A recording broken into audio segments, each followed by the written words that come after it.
할렐루야. 예, 감사합니다. 5월 가정의 달이 벌써 4번째 주일로 지켜집니다. 어린이 주일, 어버이 주일, 또 스승의 주일, 이렇게 해서 4번째 지켜집니다. 전에도 한번 소개해드린 일입니다만, 갈등치료학교에 강의를 들으니까 갈등이 제일 많은 곳이 의외로 가정이라고 합니다. 가장 서로 이해하고 서로 사랑해야 할 그런 아름다운 가정이 갈등이 일기 시작하면 붙잡을 수 없는 경우까지 가는 경우라고 합니다. 가족끼리는 누구보다도 서로를 많이 알지요. 잘하는 것도 알고 서로의 약점들도 잘 압니다. 그런데 그것이 사랑의 이름으로 연결될 때는 힘이 되고 큰 기쁨이 될 수 있지만, 그것이 아닐 때에는 때로는 복잡한 일이 되기도 한다는 겁니다. 오늘 새벽에도 이런 말씀으로 시작을 했습니다. 한 번 더 소개를 드린다면, 젊은 남녀가 서로를 만날 때 한눈에 뿅 가는 사람이 있기를 원한답니다. 한눈에 확 드는 사람, 마치 뒤에서 후광이 나타나고, 그랬으면 나는 두 말도 안 하고 그 사람하고 평생을 가겠다라고 말하는 사람도 있죠. 그러나 사랑이라고 하는 것은 그런 것이 아니라고 합니다. 사랑은 한꺼번에 뚝 떨어지는 것이 아니라, 사랑은 기어 올라가듯이 힘을 다해 열심히 올라간 만큼 쌓아지고 만들어지는 것이라고 합니다. 어느 날 갑자기 톡 이루어진 그것은 유혹일 수 있고 미혹의 수렁이 될 수도 있다는 거지. 가정 안에도 사랑의 힘쓰니 서로 힘을 합쳐서 쌓아 올리는 탑이 될 수 있기를 바랍니다. 그래서 우리의 가정은 서로 힘을 합쳐서 이만큼 사랑의 탑을 쌓아두고 하나님 감사합니다 하시오. 탑의 높이는 올라간 만큼 더 멀리 더 많은 것을 보게 됩니다. 사랑의 탑이 높이 올라가면 나는 더 많은 것을 보고 느끼고 그것을 말하여 주게 될 것입니다. 서로가 더 사랑하여 더 아름다운 가정을 만들어갈 수 있기를 바랍니다. 하나님은 하나님의 말씀에 대하여 이렇게 말씀하셨습니다. 세상 끝날까지 1.1획도 바뀌지 않는다. 나는 일하는 하나님. 그런데 그 일함은 말씀대로입니다. 그래서 우리에게 말씀을 주시고, 말씀을 묵상하게 하시고, 말씀을 지켜 나아가게 하십니다. 절대 말씀은 변하지 않습니다. 내 상황에 따라 말씀이 좀 바뀌어졌으면 좋겠지만 안 바뀝니다. 그러나 내가 어렵고 힘든 상황 속에서도 말씀을 붙들면 내 상황이 말씀대로 됩니다. 이것을 믿음이라 하고, 하나님의 일하심 속에 합력하여 선을 이루심이라고 합니다. 말씀이 분명해지는 우리가 꼭 되시기를 바랍니다. 때문에 말씀대로 살면 하나님이 책임져 주시는 하나님의 복을 받고, 잘 되게 되는 여호와의 복을 누린다라는 말씀. 사도 요한은 계시록 1장 3절 말씀에 이 예언의 말씀을 읽는 자와 듣는 자가 그 가운데 기록한 것을 지키는 자는 복이 있나니 때가 가까움이라라고 말씀합니다. 즉 말씀대로 사는 사람, 우리가 5월 가정의 달을 생각하면 말씀대로 사는 가정은 복되고 잘 되는 가정이라는 사실입니다. 오늘 본문 말씀 속에 나타나는 본문 말씀 앞에 나타나는 이 아비나답의 가정은 하나님의 궤를 20년 동안이나 모시고 있었습니다.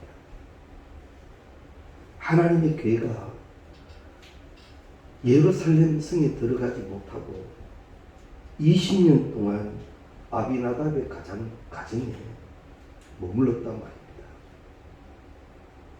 그러면 그 가정이 큰 복을 받아야지. 그런데 복을 받는 것은 고사하고 화를 입었습니다. 왜 그렇게 되었는가? 내게 들어온 하나님의 말씀의 복도 그대로 두고만 있었더라는 거지.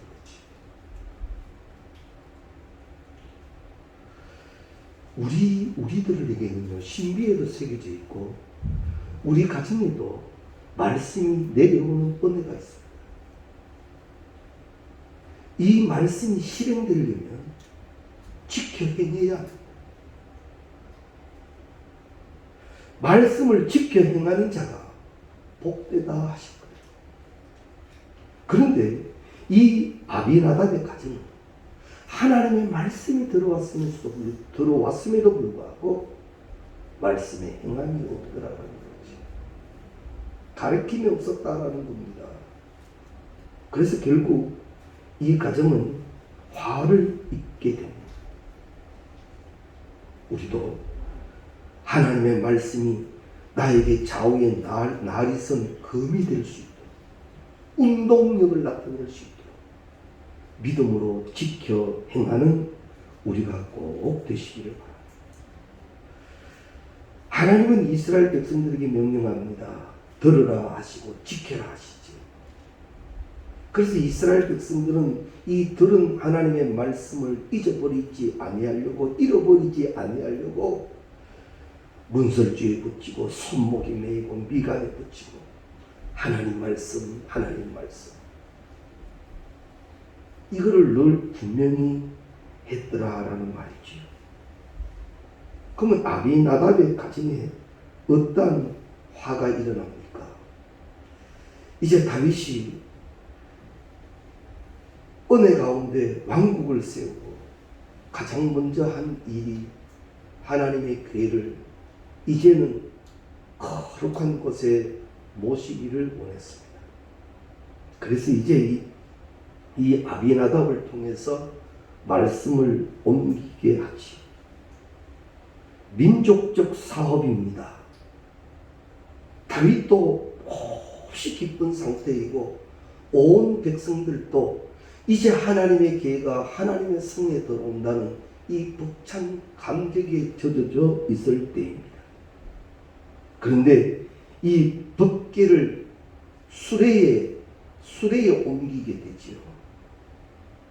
그런데 이 수레가 오늘 본문에 보시듯이 이 기동의 타작마당에 들어왔을 때 소들이 놀려서 뛰게 됩니다. 그때 이 하나님의 궤가 넘어질 것 같아서 아비나답의 두 아들 중에 한 아들 우사가 하나님의 궤가 넘어가지 않도록 붙들게 되죠. 그런데 그만 우사가 죽었더라라고 기록을 합니다. 경황이 없어 행한 실수 때문에 죽었다라고 볼 수도 있습니다만 사실은 그렇지 않습니다. 이 아비나답은 두 아들에게 하나님의 교회에 대하여 가르쳐 주어야 했습니다. 하나님의 교회는 이렇게 모셔야 한다. 하나님의 교회는 이렇게 운반되어져야 한다. 성경의 가르침을 정확히 하여야 할 텐데 말씀을 그대로 둔 가정이었기에 결국 그의 두 아들 중 한 아들이 이런 큰 참변을 당하고 말았습니다. 하나님은 하나님의 교회에 대하여 몇 가지 특별한 규정을 세우셨지요. 하나님의 교회가 이동할 때는 반드시 고핫 자손의 어깨에 메고 이동할 것이라 라고 말합니다. 그리고 고핫 자손이라고 할지라도 하나님의 교회에는 손을 대지 말라고 분명히 말씀하셨습니다.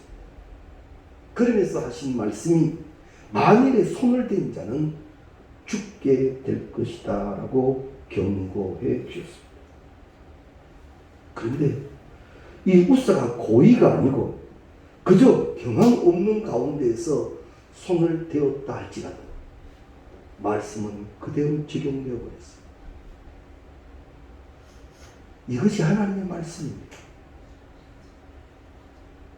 우리가 상황을, 때로는 기분을, 때로는 자존심을 말씀 위에 올려놓고 어쩔 수 없습니다. 말씀에는 이것이 해당이 안 된다는 거죠. 우사가 무슨 잘못했습니까? 하나님의 계획가 이 수리에서 떨어질 것 같아 붙들는 것밖에 없는데, 그러나 하나님의 말씀에는 손을 댄 자는 죽으리라 하셨기에 그는 죽게 되더라라는 겁니다. 말씀을 잘 들어야 합니다.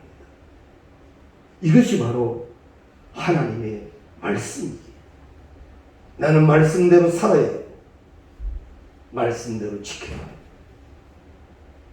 그런데 그러면 힘들고 이런 어려운 말씀 가운데 우리는 어떻게 해야 하나? 그렇게 한 자들에 대해서는 하나님이 이렇게 말씀하셨어요. 복되리라. 할렐루야. 하나님이 책임져 주시는 복이 있으리라는 겁니다. 그래서 우리가 때로는 힘들고 어려울지라도 말씀 지키기를 훈련해야 합니다. 성경은 이렇게 기록하지요. 말씀으로 쳐 복종하라. 네가 말씀으로 만들어져라. 말씀을 붙들고 내가 말씀대로 살기를 원합니다라고 몸부림치고 있어야 합니다. 그때요 우리를 과와 같이 버려놓지 않은 주의 영이 오셔서 우리를 도우시는 거예요. 그때 나에게 나타나는 현상은 영적 충만. 인간과 세상의 모든 형편으로는 누릴 수 없었던 영적 은혜를 누리게 되는데 이것이 기쁨이고 감사고 찬양이고 영광이 된다는 말. 이런 과정을 뭐라 합니까? 성화라고 합니다. 성화의 과정으로 자라나야 합니다. 우리의 신앙은 세상과 인간의 논리로 자라나는 것이 아니라 영적 은혜로 자라야 합니다. 그래야 그것이 그리스도의 장성한 분량을 닮아가는 것이다. 나에게 축복을 주신 가정 안에서 내가 이러한 은혜를 누리고 또한 우리의 가족들이 이러한 은혜를 누리는 곳, 그런 가정, 그런 교회, 그런 사회를 우리는 만들어야 할 것입니다. 그런데 하나님께서 진노하심은 꼭 이 우사의 실수만은 아니었죠.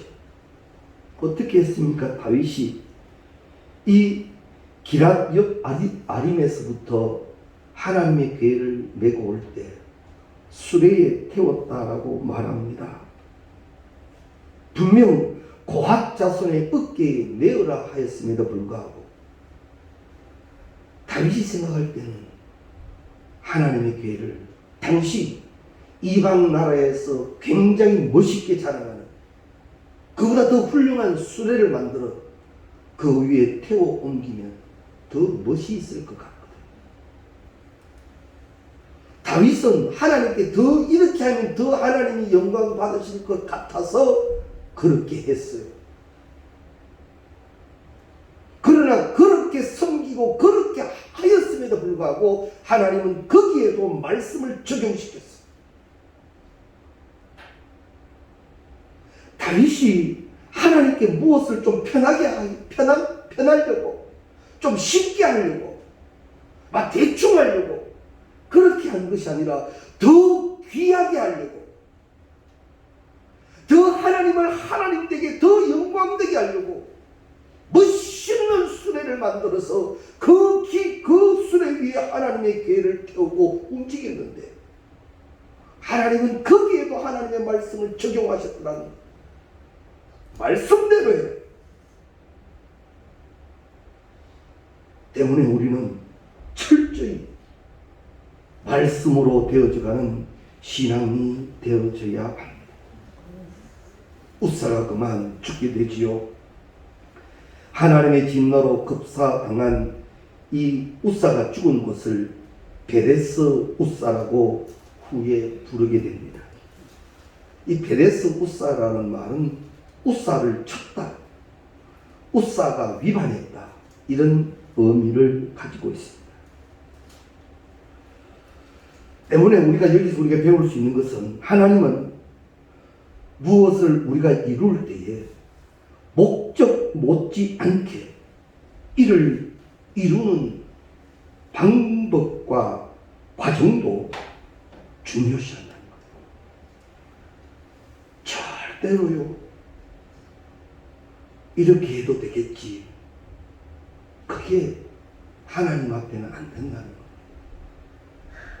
누차 드린 말씀대로 가인과 아벨의 제사를 우리는 너무 잘 압니다. 가인이 그랬습니다. 이래도 되겠지. 더 합리화시킬 수도 있습니다. 중심을 보시는 하나님, 내가 이 정도 하면 되지. 그런데 하나님은 가인의 예배를 안 받으셨어요. 왜 안 받으셨습니까? 가인의 예배에도 하나님은 하나님의 말씀을 적용하셨어요. 오늘 우리의 예배에도 하나님의 말씀은 적용됩니다. 예배하는 자는 신령과 진정으로 예배할지니라. 하나님은 그 예배를 받으시고, 나 오늘 예배 드렸습니다. 다윗이 뭐 잘못했습니까? 더 멋있게 하려고 했는데. 웃사가 뭐 잘못했습니까? 넘어가는 하나님의 궤를 붙들었는데. 그러나 그 모든 것에 하나님의 말씀이 적용되어 말씀을 실행하시는 하나님. 오늘 우리의 예배가 신령과 진정이라면 예배하는 자에게 주시는 축복이 반드시 이루어지게 될 것이고, 하나님이 찾으시는 그 예배자, 그 한 사람이 우리가 될 것이며 그 모임의 자리가 될 줄로 믿습니다. 그래서 우리는 절대 말씀에 혼란함 없이 말씀대로 사는 자, 말씀을 지키는 가정이 되게 해요. 에덴 동산에 사단이 찾아옵니다. 그리고 말씀을 막 흔들어 버리지. 죽는다 하더냐? 그만 의구심이 생겨버립니다. 사단은 우는 사자같이 삼킬 자를 넘보며 오늘 또 우리에게 와서 그 돌을 던집니다. 그래서 우리는 주야로 말씀을 붙들고 있어야 한시라도 말씀이 내 손에 놓이지 않게 해야 합니다.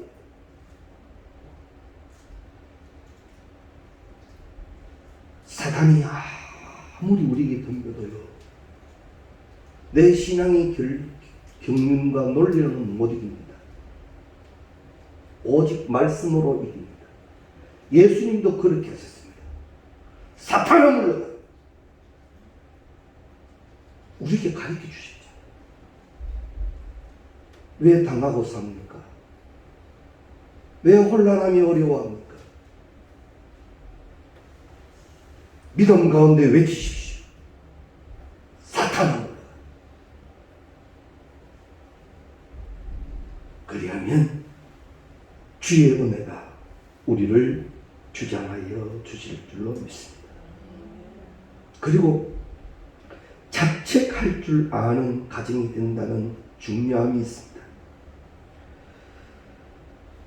3절 말씀에 보면 다윗 왕 때에는 사울 왕 때에는 우리가 하나님의 궤 앞에서 묻지 않았다라는 것으로 봐 하나님의 궤에 물은 적이 없다는 겁니다.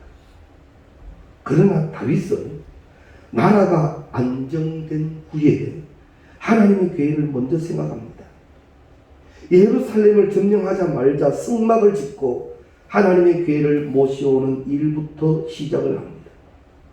항상 다윗은 이제 그 중심에 하나님을 모시기를 원하는 거지.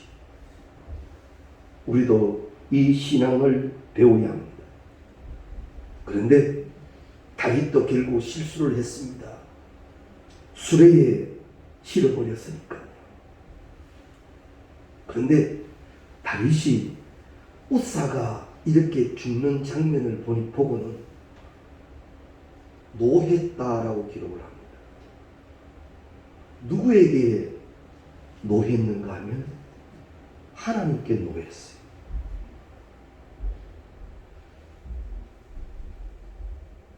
우리가 쉽게 생각할 수 있는 그것 때문에 노했단 말입니다. 하나님 내가 뭐 잘못했는데?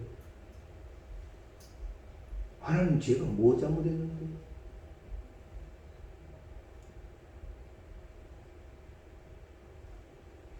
이렇게 되기 시작하니까 다윗이 몹시 흥분됩니다. 온갖 생각이 다 듭니다.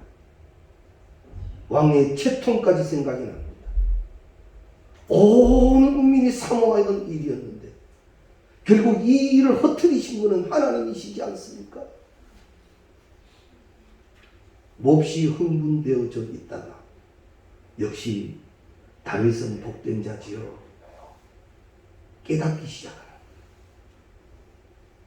주님, 잘못되었습니다. 결국 다윗을 깨닫게 한 것은 무엇이냐? 말씀이에요.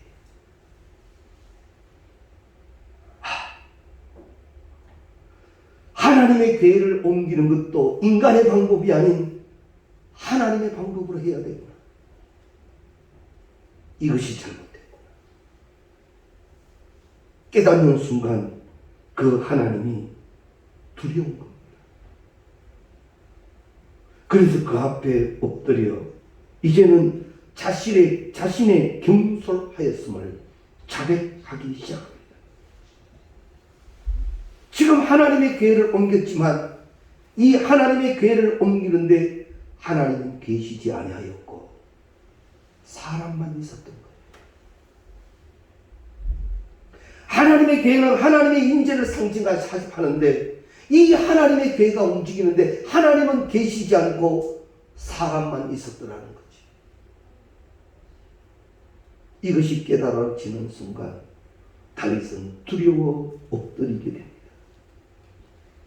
그리고 다시 그의 신앙을 찾아가게 되는 거지. 우리가 하는 일이 어떤 신앙의 모습이든 하나님이 인정하셔야 하고 하나님이 기뻐하시는 것이 되어져야 합니다.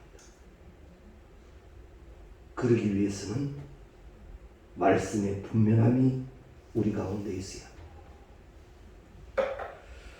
우리 혹시 이거 아십니까? 그럼 난 말씀이 많이 없는데 어떻게 하면 되지? 어떻게 하면 이게 지금 말씀대로 되고 있는지 아닌지 어떻게 알아? 나는 말씀을 많이 모르는데 어떻게 해야 되지? 우리가요 얼마나 축복받은 사람인가 하면요 내 신비에는요 말씀이 많이 새겨져 있습니다. 많은 말씀을 듣게 하셨는데 내 심기에 하나님의 말씀이 많이 새겨져 있다고요. 그런데 우리 가운데 오신 성령은 무슨 사역을 하시는가 하면 여기 새겨진 말씀을 생각나게 해주시는 거예요. 이게 고아와 같이 버려놓지 않는 축복입니다. 그래서 우리는 이렇게 기도해야 합니다. 하나님, 날마다 깨어있게 해주십시오. 지혜로운 말씀이 묵상되게 해주십시오. 힘들고 어렵고 혼란스러울 때 무릎 꿇고 엎드리면 하나님은 이 신비에 새겨놓은 말씀 생각나게 하시고 말씀의 지팡이 짚고 일어서게 하시는 줄로 믿습니다. 이게 축복이라는 겁니다. 다윗은 잘못을 깨닫고 인정하는데 주저하지 않았습니다. 그리고 다시 엎드려 주의 이름을 부르는 거죠.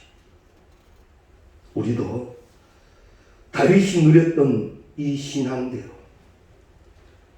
깨닫게 하시는 은혜, 회개하게 하시는 은혜, 그 성령의 사역을 사모해야 합니다.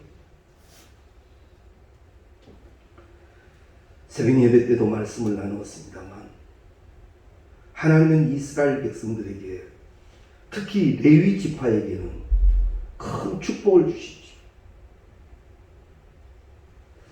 레위 지파 족속 가운데 어떤 일은 이런 일도 있었을 겁니다.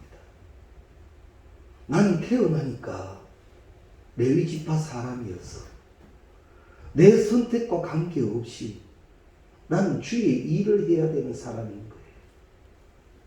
그게 몹시 불편하더란 말입니다. 나는 내 의지와 관계없이 레위 지파에 태어나서 하나님의 일을 해야 되는 입장이 되어버린 거예요. 그게 불편한 거예요. 그러나 성경은 말합니다.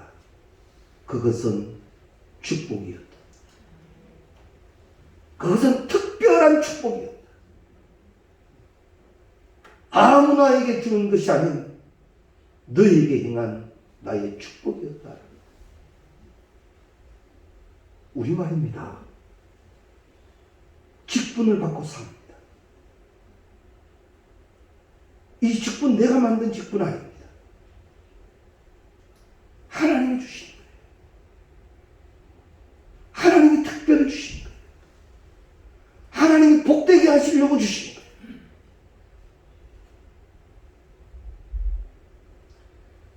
반열의 복을 주신다 하지요. 이 반열의 복이 뭐라 했습니까? 이 단어는 군사적 용어라 그랬지요. 즉 반열의 사람은 그 일을 할 때 군사적 모습으로 하라는 겁니다. 직분을 감당함에 있어서 군사적 모습으로 감당하라는 거지. 우리가 주의 직분을 감당할 때 이 모습이 되어져야 합니다. 그런데 그렇게 되지 못한 부분에 대하여 이제는 깨닫는 축복을 누려야 합니다. 다윗은 처음은 인간의 한계 가운데 분하게 여겼지만 자책할 줄 알았습니다. 자기의 실수를 인정하고 자책할 줄 아는 다윗을 하나님은 다시 다윗 되게 하셨더라는 거죠. 주님 앞에 다시 엎드려 통회하며 자복하며 깨닫는 온전한 축복이 계시기를 주의 이름으로 축원합니다. 그리고 인과 기도되는 가정이 잘 됩니다. 이 인과 기도라는 이 사자성어는 우리 기독교 용어입니다. 세상에서는 쓰지 않는 말입니다. 가정을 인도하여 도에 이르게 한다. 즉 사도행전 16장 31절 말씀 주 예수를 믿으라 그리하면 너와 너의 집이 구원을 얻으리라 라는 말씀과 동일합니다. 이 인가 기도는 영국 선교사였던 이 존 크리피트가 중국인을 대상으로 해서 썼던 소설입니다. 그런데 우리 한국에 들어온 미국 선교사 올링거가 한국어로 이를 번역을 한 것이 바로 이 인가 기도라는 것. 이 소설의 내용은 이러합니다. 중산층에 살았던 한 주인공의 가정의 얘기입니다. 이 선생이라는 사람인데요. 그가 잘 지내다가 현모 양처와 세 자녀를 둔 다복한 가정을 이루었던 이 선생이 어느 날 도박과 주색 잡기에 빠져버립니다. 그리고는 재산을 다 탕진하고 자식까지 제펴먹는 그런 아비가 되어졌습니다. 이제 모든 것을 다 잃어버리고 객지를 떠돌아다니는데 그 객지에서 신앙을 갖게 되죠. 예수를 만나게 되었단 말입니다. 그가 거기에서 회심하고 이제는 하나님의 사람으로 돌아와서 가정을 찾아오게 되고 이 가정 안에 복음의 역사가 일어나게 되었다라는 그런 소설입니다. 가정 안에도요, 다시 깨닫고 다시 올바로 세워지는 자가 있어야 된다는 겁니다. 중요한 말입니다. 다 그렇게 흘러가는 것이 아니라 신앙의 기둥과 신앙의 깃발이 있어야 된다는 거지. 그 책임이 우리에게 맡겨져 있습니다. 여리고성의 기생 라합의 집안은 만일 기생 라합이 없었더라면 그 집안도 똑같이 몰락했을 겁니다. 깨어있는 한 여인으로 인하여 가정과 가문을 구하게 되더라라는 사실. 소돔의 롯은 결국 사위를 구원시키지 못했지요. 다 그렇게 잃어버리고 말았습니다.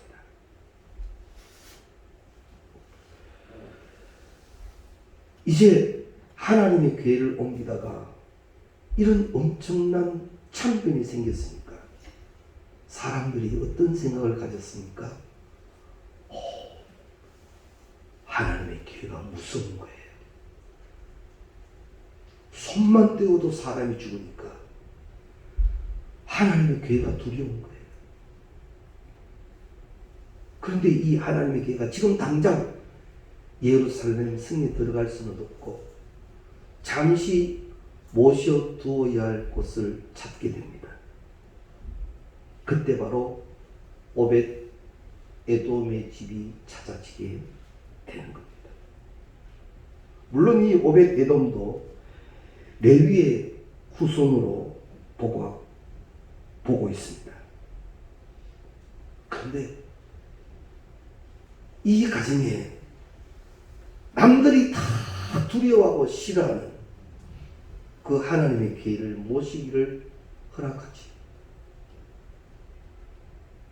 그런데 오벳 에돔 한 사람으로 이것이 결정났느냐? 그게 아니라 그 가정에 석 달 동안 하나님의 교회가 있었다라는 것은 그 가정 전체가 허락했다는 겁니다. 그리고 하나님의 교회가 거기에 있고 옮겨질 때 아무 이상이 없었다라고 하는 것은 말씀대로 하나님의 교회를 지켰다는 겁니다. 이것이 이 가정의 복이 되라. 20년 동안 하나님의 교회를 가지고도 화를 입은 가정이 있는 반면 석 달 동안 하나님의 교회를 모시고 복을 받는 가정이 있는 거예요. 이 차이점은 뭡니까? 하나님의 말씀대로 했느냐라는 말씀의 결론을 냈습니다. 신앙은 말씀대로 합니다. 하나님의 가정은 말씀 위에 세워져야 합니다. 그래야만 에벳 오돔에 대해서 정확하게 말씀하시기를 복을 받았다. 그의 가족과 그의 소유 전부.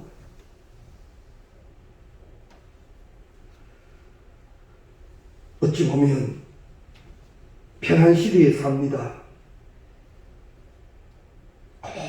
말씀대로 안 지켜도 살만한 시대를 살아갑니다. 물가 오른다고 하지만 그래도 사 먹을 형편됩니다. 그러니 우리가 이 세대를 닮아가고 있는지도 모릅니다. 5월 가정의 달 우리에게 주시는 말씀은 너희는 이 세대를 본받지 말고 말씀을 듣고 말씀을 지키는 가정이 되라.